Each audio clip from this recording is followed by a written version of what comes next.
عبير سعادتي وأفكاري تجري الحروف بأشواق وأزدان هذه يا قد سرت للسعد في أمان تروي الجمال بألفان وأطيان عروس عيد مبارك கொடுக்குற உடுப்ப கூட கொடுக்க மாட்டாங்க.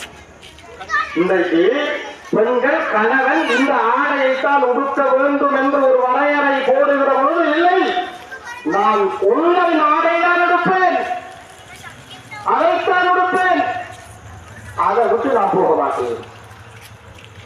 அன்புக்குரிய இஸ்லாமிய சகோதர, இது நடக்குது, நாங்க பார்க்கிறோம் கண்ணுக்கு முன்னால். எங்கேயாவது ஒரு வீட்டுக்கு போனா அந்த புள்ளோட கையில பெரிய செங்கல் மாறி போன வச்சு பார்த்துட்டு இருக்கு. அது என்ன பாக்குது, ஏது பாக்குது, அதை பத்தி உமாக்கும் கவலை இல்லை, வாப்பாக்கும் கவலை இல்லை. அது எங்கேயோ போ